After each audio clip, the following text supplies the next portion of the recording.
Hello everyone, welcome to Harjeet world. मेरा नाम है हरजीत और आज मैं आप लोगों से बात करने के लिए आई हूँ अकासा एयर के बारे में। अगर आप मेरे चैनल पर पहली बार आए तो सब्सक्राइब करना ना भूलें और बेल आइकन जरूर दबाएं ताकि आपको मेरी नेक्स्ट वीडियो का नोटिफिकेशन मिल जाए। और आप मुझे इंस्टाग्राम पर भी फॉलो कर सकते हैं, मेरी आईडी हरजीत ड्रीम्स। तो चलिए स्टार्ट करते हैं वीडियो के साथ। आज की वीडियो में मैं बात करने वाली हूँ आप लोगों के साथ अकासा एयर के बारे में।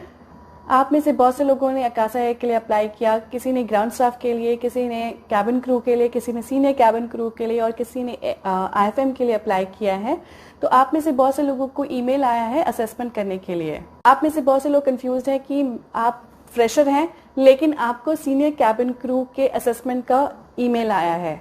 वो इसलिए आया है क्योंकि आपने सीनियर कैबिन क्रू के लिए अप्लाई किया है और आप लोगों को ये भी जानना है कि वो सीनियर कैबिन क्रू का ईमेल आपको कैसे आ सकता है, क्योंकि आप तो फ्रेशर हैं लेकिन फिर भी आपको वो ईमेल आ गया।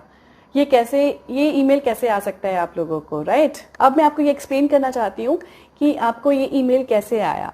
आप लोगों को ये समझना होगा कि जब आप अप्लाई करते हो तो आपको ये रीड करना है कि आप कैबिन क्रू के लिए अप्लाई कर रहे हो या फिर सीनियर कैबिन क्रू के लिए अप्लाई कर रहे हो, किस पोजीशन के लिए आप अप्लाई कर रहे हो, ये आपको रीड कर ही अप्लाई करना है। जब मैंने वीडियो बनाई थी अकासा एयर के बारे में, मैंने बहुत ही अच्छे से पूरी डिटेल इन्फॉर्मेशन दी थी कि वहां पर 3 पोजीशंस अवेलेबल हैं, cabin crew, senior cabin crew और आईएफएम। तो आपको जिस पोजीशन के लिए अप्लाई करना है प्लीज रीड कर आप उस पोजीशन के लिए अप्लाई करें।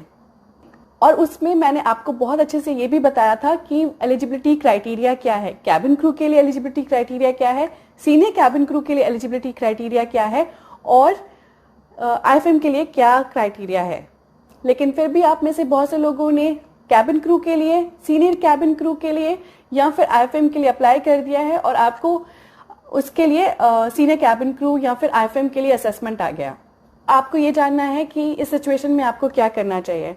इस सिचुएशन में मैं आपको यही सजेस्ट करूंगी कि अगर आपको असेसमेंट करके देखना है कि कैसा होता है असेसमेंट तो आप करके देख सकते हैं, लेकिन अगर आपके पास कोई एक्सपीरियंस नहीं है तो आपका सिलेक्शन नहीं होगा।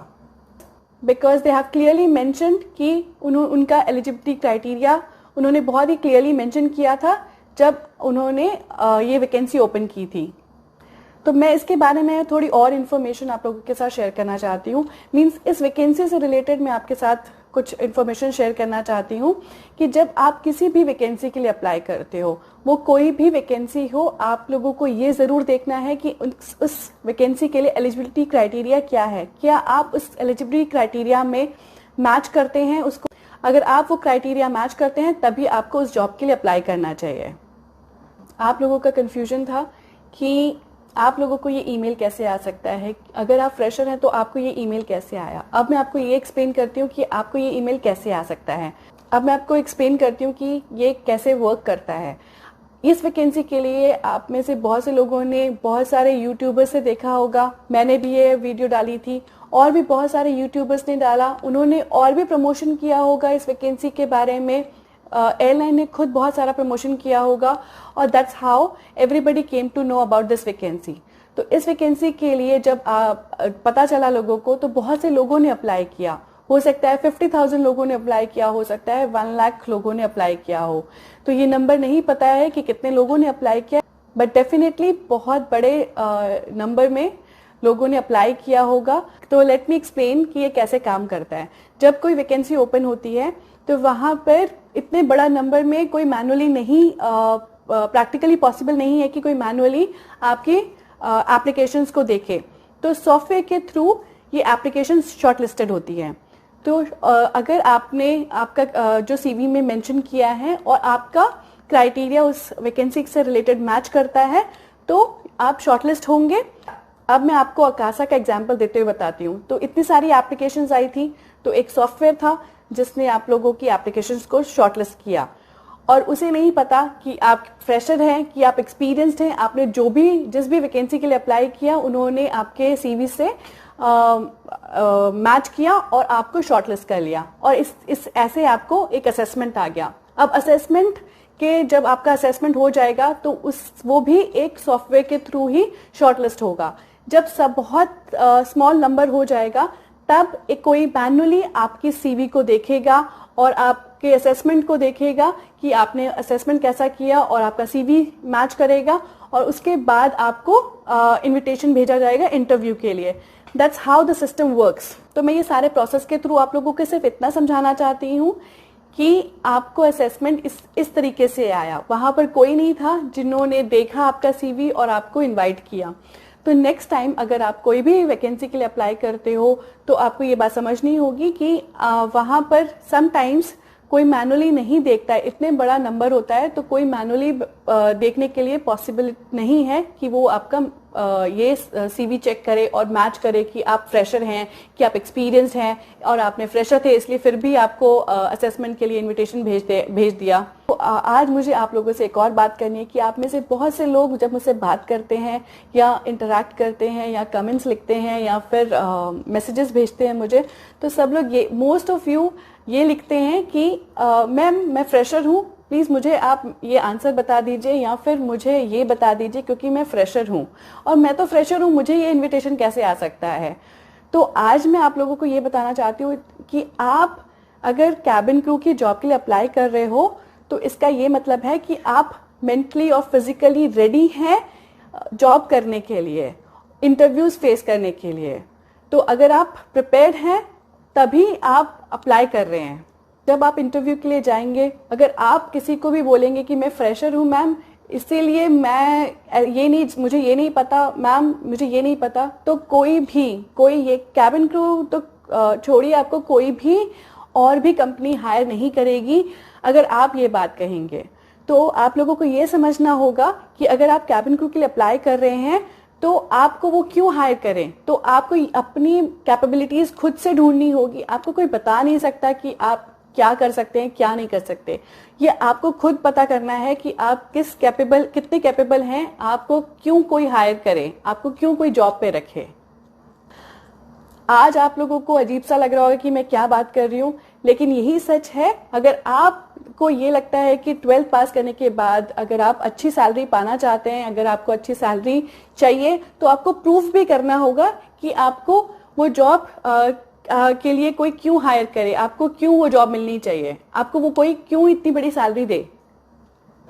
तो सबसे पहले आप लोगों को ये आज जब आप ये वीडियो देख लें तो आप सब बैठें और आप सोचें कि आपको कोई क्यों हायर करेगा, आपकी क्या स्ट्रेंथ है, आप कैसे उस जॉब के लिए फुलफिल करते हैं उनकी नीड्स।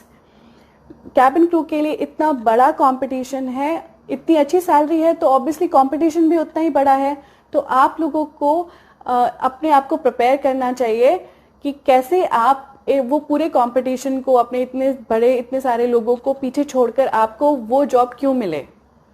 जिस दिन आपके दिमाग से ये बात निकल जाएगी कि मैं एक फ्रेशर हूँ, मैं ये सारे सवाल जिस दिन निकल जाएंगे, आप ऑटोमेटिकली इतने कॉन्फिडेंट हो जाएंगे कि आप किसी भी इंटरव्यू को फेस कर सकते हैं। ओके, मुझे एक और बात बताइए आप लोग कि फ्रेशर क्या होता है। फ्रेशर का क्या मतलब है कि आपने कभी कहीं किसी जगह पे जॉब नहीं की, बस यही इसका मतलब ही फ्रेशर हुआ है, राइट।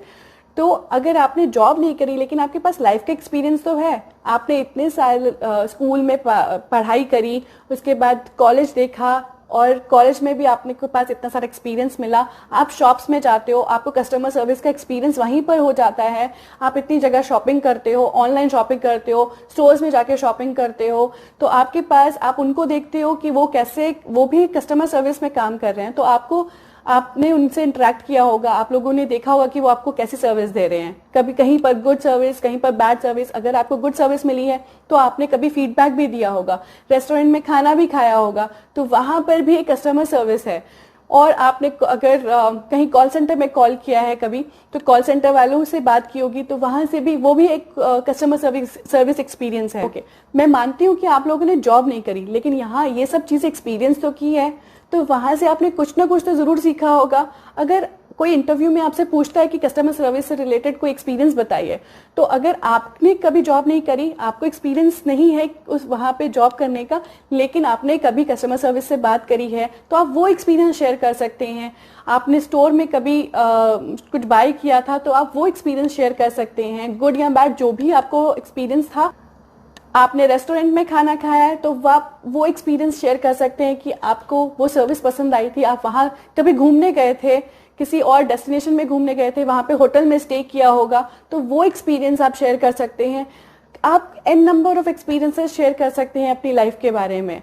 तो अगर आप ये दिमाग से निकाल देंगे कि आप फ्रेशर हैं, तो आपको 10 आइडियाज मिल जाएंगे कस्टमर सर्विस के बारे में, और बहुत सारे आइडियाज मिल जाएंगे कि आप क्या क्या बोल सकते हैं। आप लोगों को ये समझना है कि आप तभी कॉन्फिडेंट हो सकते हैं जिस दिन आपने डिसाइड कर लिया कि मैं एक फ्रेशर नहीं हूँ, yes I do have experience, मैंने शॉपिंग की थी, मेरे पास वो एक्सपीरियंस है, ब्ला ब्ला ब्ला। आपके पास बहुत सारा एक्सपीरियंस है, और अगर आपसे कोई सवाल पूछेगा तो आप उन्हें आंसर दे सकते हैं। जरूरी नहीं होता है कि वो सही आंसर हो या गलत आंसर हो, आपके पास कॉन्फिडेंस होना चाहिए कि आपसे कोई कुछ पूछे तो आप उन्हें जवाब दे सकें। सॉरी गाइस, मेरे को मैं झूठी मूठी कहानियां नहीं सुना सकती, मैं आपको सच बता रही हूँ। जो मुझे लगा, मैंने जो फील किया आप लोगों से बात कर मैंने आज वही अपना एक्सपीरियंस आप लोगों के साथ शेयर किया है। आई होप आप लोगों को ये वीडियो पसंद आई होगी। अगर आई है तो प्लीज लाइक जरूर करें और मेरी इस वीडियो से कुछ सीखें। Thanks for watching, bye.